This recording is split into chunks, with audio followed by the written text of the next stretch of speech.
वहीं मध्य प्रदेश की अब बात करते हैं। मध्य प्रदेश के बालाघाट में पीएम मोदी की आज दूसरी बड़ी रैली है। 10 साल में दूसरी बार पीएम मोदी बालाघाट पहुंचेंगे। बालाघाट में पीएम मोदी जनसभा को संबोधित करेंगे। इसकी तैयारियां भी तकरीबन पूरी कर ली गई हैं। सुरक्षा की चकाचौंध सारी व्यवस्था हो चुकी है और इससे पहले साल 2014 में पीएम मोदी बालाघाट आए थे और चुनावी जनसभा को संबोधित भी उनकी ओर से किया गया था। भारती पारधी वहां से उम्मीदवार हैं और उन्हीं के पक्ष में ये जनसभा की जाएगी प्रधानमंत्री नरेंद्र मोदी की ओर से। हालांकि उनके जो अगेंस्ट है वो हैं सम्राट, जो कि कांग्रेस के पूर्व विधायक के एक बेटे हैं। और बालाघाट में साल 2009 में भी चेहरा बदला गया था, 2014 में भी बदला गया था बीजेपी की ओर से, 2019 में भी बदला गया, लेकिन जीत हर बार बीजेपी को ही मिली।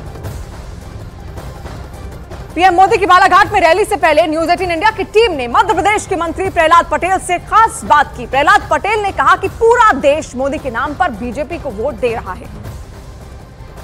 बालाघाट में प्रधानमंत्री नरेंद्र मोदी की रैली और रैली की तैयारी के लिए आज यहां पर मौजूद हैं मध्य प्रदेश सरकार के मंत्री प्रहलाद पटेल, जो खुद भी बालाघाट से सांसद रह चुके हैं। सर, तो बालाघाट में मतलब क्या हवा बन रही है? अब तो प्रधानमंत्री भी आ रहे हैं। पूरा देश प्रधानमंत्री के नाम से भारतीय जनता पार्टी को वोट दे रहा है। स्वयं जब प्रधानमंत्री बालाघाट की धरती पर आ रहे हैं तो हम सब गौरवान्वित भी हैं और जो जनता है वो हमसे आगे है। तो मुझे लगता है कल का दिन हम सब के लिए ऐतिहासिक और गौरवान्वित करने वाला है। मुद्दा क्या है मतलब इस चुनाव में? कांग्रेस तो कह रही है अभी जैसे राहुल गांधी बालाघाट में ही थे और उन्होंने कहा कि आदिवासियों को जमीन पर और जंगल पर पूरा हक है, वो तो पूरा आदिवासी पर फोकस कर रहे हैं। मोदी जी के विकास के सामने ये जो अलगाववाद की बातें हैं ये कभी ठहर नहीं सकती है। गरीब कल्याण की मोदी जी की योजना और महिला सशक्तिकरण के उनके प्रयास, चाहे वो कोई भी वर्ग हो, सब उससे लाभान्वित है।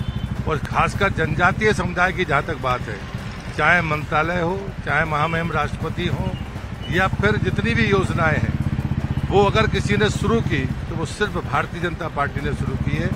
और इसलिए मुझे लगता है कि ये बातें अलगाव पैदा करने वाली बात कांग्रेस कितनी भी करे वो मुंह की खाएगी। सर, लेकिन जो कहते हैं ना कि बराबरी का खेलने का हक, कांग्रेस और विपक्षी आरोप लगा रहे हैं कि आप तमाम तरीके से उनके फंड रोक रहे हैं, उनके खाते फ्रीज कर रहे हैं। देखिए, मोदी जी ने 2014 में ही कहा था, ना मैं खाऊंगा और ना खाने दूंगा। भ्रष्टाचारियों की जगह जेल में है। ये देश का आम आदमी भी इस बात को जानता है और मानता है। मतलब पूर्व मुख्यमंत्री जो दिल्ली के मुख्यमंत्री अरविंद केजरीवाल, वो भी जेल में, मतलब मुख्यमंत्री भी जेल में। मुझे लगता है कि जिसने भ्रष्टाचार किया है वो जेल में है और ईडी ने लगातार उनको समझ दी है। ये पूरा देश जानता है, ये विवाद का विषय नहीं है। कोर्ट इस बात के लिए न्यायालय तय करेगा और ये राजनीतिक हथियार के तौर पर वो अपनी उसको अगर इस्तेमाल करना चाहते हैं तो ये संभव नहीं है, जनता जानती है। राम मंदिर मुद्दा है?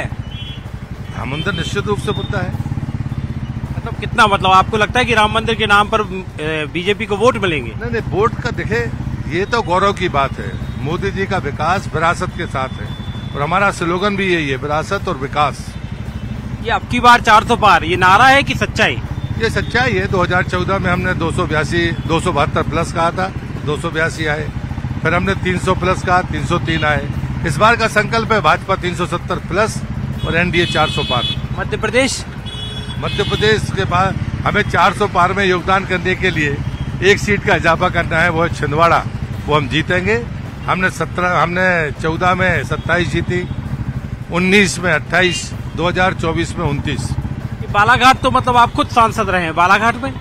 बालाघाट सदैव भाजपा के साथ रहा है और प्रचंड बहुमत से। और यहाँ पर लिंग अनुपात की दृष्टि से महिलाएं ज्यादा है पुरुषों की संख्या से।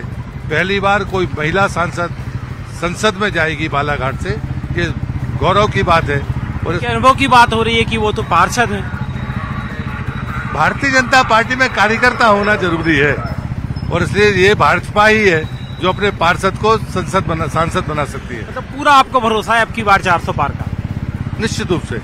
ये है प्रहलाद पटेल, मध्य प्रदेश सरकार में मंत्री, बालाघाट के पूर्व सांसद, दावा करते हुए कि इस बार बीजेपी यकीनी तौर पर 400 सीटें लोकसभा चुनाव में जीतेगी। Manoj Sharma, Balaghat, news 18 India.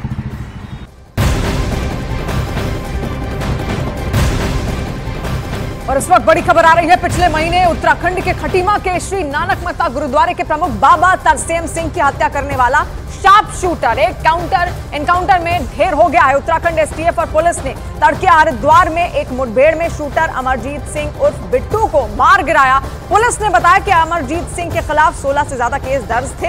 हालांकि एनकाउंटर के दौरान उसका साथी भागने में कामयाब रहा, जिसकी तलाश में उत्तराखंड का कोना कोना तलाशा जा रहा है। तो छानबीन लगातार अब भी जारी है। 28 मार्च को तरसेम सिंह की हत्या हुई थी और उसके बाद से जो शार्प शूटर्स थे उनकी खोज लगातार की जा रही थी, लेकिन कहीं पर भी उनका कोई सुराग नहीं मिल पा रहा था। लेकिन नानक मत्ता गुरुद्वारे के प्रमुख बाबा तरसेम सिंह की हत्या करने वाले शार्प शूटर आज एक एनकाउंटर में ढेर हो गए हैं और उत्तराखंड एसटीएफ को यह बड़ी कामयाबी हाथ मिली।